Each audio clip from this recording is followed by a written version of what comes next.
Chapter 1: The Grandson Returns. The harsh July sun seemed to burn the land of Donzan when I stopped my car in front of the wooden gate that had rotted over time. I am Tran Minh Quan, 38 years old, an architect who has just returned from Singapore after more than 10 years away from home. My thick black hair has a few strands of early gray. My eyes behind my thin metal-rimmed glasses always shine with the meticulousness of an architect.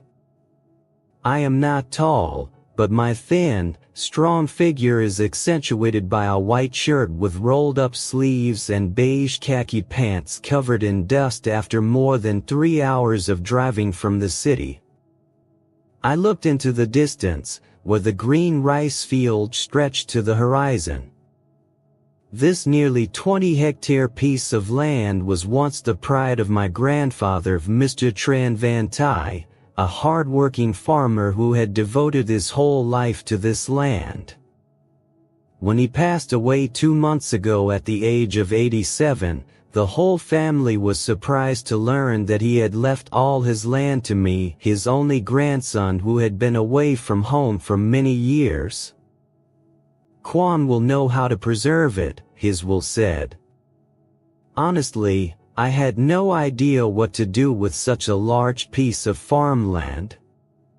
My career was developing well in Singapore, urban life had become a habit. But my respect for him and my childhood memories of this land drew me back. Taking a deep breath, I stepped through the creaking gate. The small wooden house where my grandfather lived still stood with its moss-covered tiled roof. The Malabar spinach hedge he had planted was blooming purple. I smiled, remembering the summer afternoons sitting on the porch, listening to him talk about every inch of land here. This land has nourished 3 generations of our family, he often said. Not because it has great value, but because we know how to love and care for it. Now, those words rang in my ears as I stood before the land he left behind. I planned to stay for a few days to arrange the paperwork, perhaps find someone to look after it or lease it, and then return to Singapore to continue my work. But fate had other plans for me and this piece of green field land. Chapter 2: New Neighbors. I woke up the next morning to the sound of machinery. Sleepily stepping out onto the porch, I was stunned to see a convoy of trucks, excavators, and bulldozers working noisily on the other side of the dirt road. The sun had just risen above the horizon, but it seemed like the construction site had been in operation for a long time. I quickly brushed my teeth, washed my face, changed my clothes, and rode my grandfather's old bicycle toward the noise. A nearly 3-meter-high green corrugated iron fence had been erected, blocking my view. In front of the shiny black gate, a giant sign was erected, the gold-plated letters sparkling in the sunlight. VIET Sunny Pines High-Class ECO Villa Area, 96 most luxurious villas in the area. I stared at the sign in shock. This is purely agricultural land, how can we build a villa? I tried to look through the gap in the fence, saw workers measuring, dividing plots, and leveling the land. Many trees had been cut down, leaving bare stumps. "Do you need anything?" A voice rang out behind me. I turned around, facing a man in a shiny black suit, wearing sunglasses, about 45 years old. He had a square face, thick eyebrows like 2 ink lines, and a smile that did not reach his eyes. "I am Tran Minh Quan, Mr. Thai's nephew and the owner of the land across the street," I introduced, pointing in the direction of my grandfather's house. I'm curious about this project. This is agricultural land, right? Ah, hello Mr. Kwan. The man reached out to shake my hand, squeezing it firmly as if to show his power. I'm Vu Din Than, General Director of VIET Land. As for your question, don't worry, we've completed all the procedures for converting land use purposes. Everything is 100% legal. I didn't fully believe what he said, but just nodded. 96 villas, that's a huge project for this countryside, I commented. That's right. Mr. Than's eyes lit up. This will be the most luxurious villa area in the whole province. We will bring urbanization to this countryside. You should be happy, your land value will skyrocket. I've just been back for a day, I haven't had time to find out anything, I said honestly. So what are you going to do with your land? Than asked suddenly, sounding overly concerned. I haven't decided yet, I replied, sensing something was wrong. Thanks for sharing the information. Have a nice day. As I turned my bike around, I could feel Than's eyes still on me. There was something about this man and his project that made me uneasy. Chapter 3, Suspicious Signs. The next day, I went to the Commune People's Committee to learn more about the VIET Sunny Pines project. The committee office was located in an old, yellow-painted house. The air in the room was hot despite the ceiling fan whirring. Hello, Mr. Hung, I greeted the middle-aged man sitting behind the desk. Pham Van Hung, the commune chairman, who had known my family for a long time. Oh, Kwan. When did you come back? Mr. Hung stood up, a bright smile on his kind face that was wrinkled by time. I heard that Mr. Tai left the land to you. He was always very proud of you. After a few minutes of chatting, I moved on to the main topic. I want to ask about the VIET Sunny Pines project. They are building villas on agricultural land. How is that possible, Uncle? The smile on Mr. Hung's face disappeared. He looked around as if checking to see if anyone was eavesdropping, then lowered his voice. That project is very complicated, Kwan.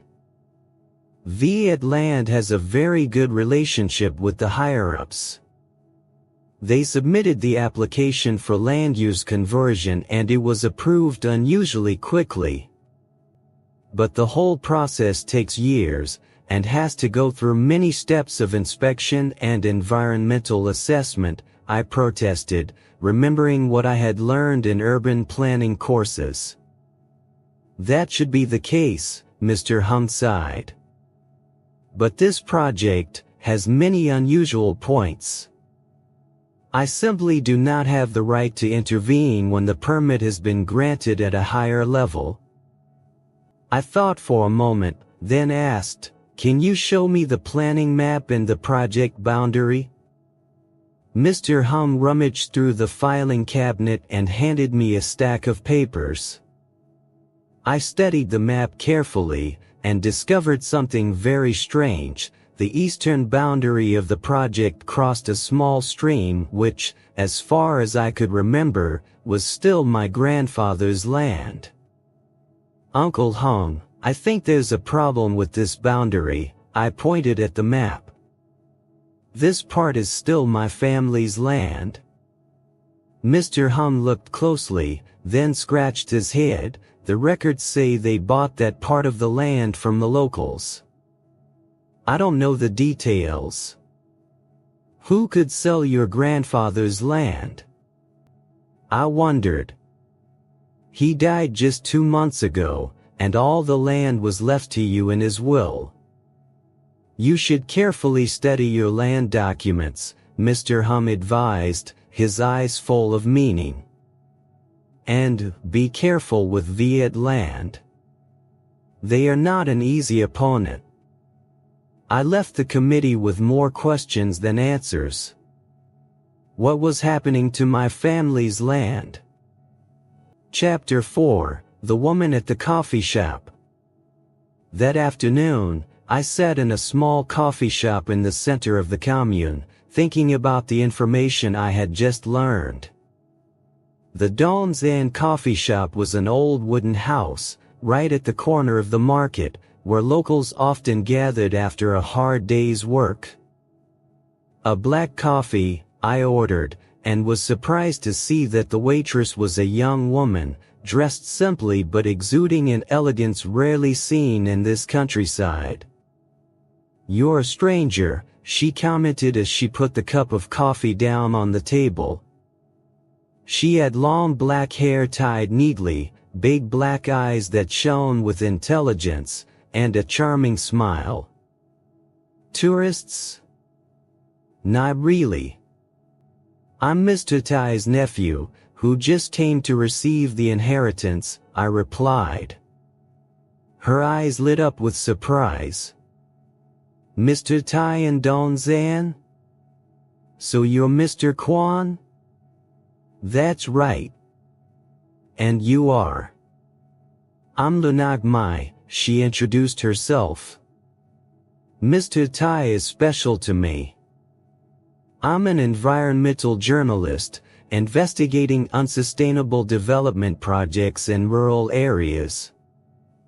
Mai pulled up a chair and sat down across from me. Her slender figure exuded a powerful energy that was hard to hide. "I'm writing an article about the VIET Sunny Pines project," she continued. "And Mr. Tai helped me with a lot of information before he passed away." My heart beat faster. "What information?" Mai looked around, then lowered her voice. "You have old documents about land boundaries in this area.